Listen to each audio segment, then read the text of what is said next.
Audijev Q e-tron je na ceste prvič zapeljal leta 2019. V tem času so jih prodali že več kot 150 tisoč, zdaj pa je tako kot za klasične avtomobile napočil čas za prenovo.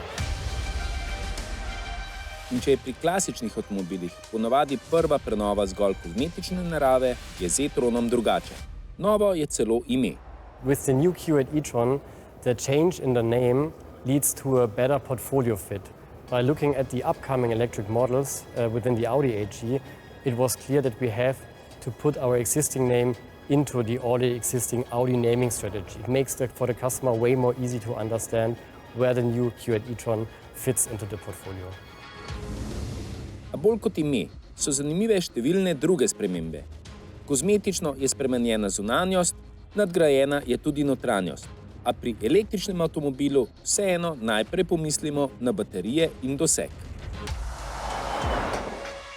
So with the new Q8 e-tron, we had a strong focus on increasing the range and decreasing the power consumption. So for the new Q8 e-tron, we do have two battery versions. So the entry model gets the 95 kilowatt hour gross capacity battery, and for the 55 and the S model, we have increased the maximum charging capacity from today's 95 to 114 kilowatt hours. And combined with a power consumption, a decreasing power consumption of approximately 6 up to 7%, for example for the 55, a total range of up to 600 kilometers within a WLTP cycle is even possible. And that makes clear the new Q8 e-tron makes driving even more practical at any time, especially for long distance travels.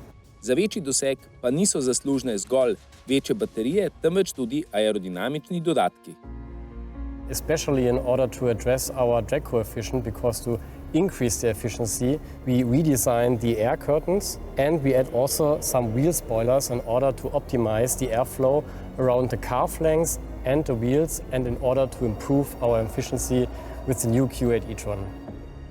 V številkah to pomeni, da je količnik zračnega upora zmanjšan iz 0,26 na 0,24, kar bi bil odličen podatek tudi za marsikatero klasično limuzino. Novi Q8 e-tron se ponaša z več kot 40 asistenčnimi sistemi. Za uspešno delovanje sistemov skrbi 5 radarjev, 5 kamer in 12 ultrasoničnih tipal, ki podatke pošiljajo centralnemu računalniku. Nemci velik poudarek dajejo tudi prednjim žarometom. Že ko odklenemo avtomobil, luči pripravijo pravi svetlobni spektakel, v novem Q8 e-tronu pa bodo digitalni matrični LED žarometi pomagali vozniku ne zgolj z osvetlitvijo, temveč tudi s praktičnimi svetlobnimi indikatorji, ki se bodo izrisali v voznikovem vidnem polju. Njihov namen pa bo predvsem olajšati vožnjo bodisi na avtocesti ali na ozki podeželski cesti.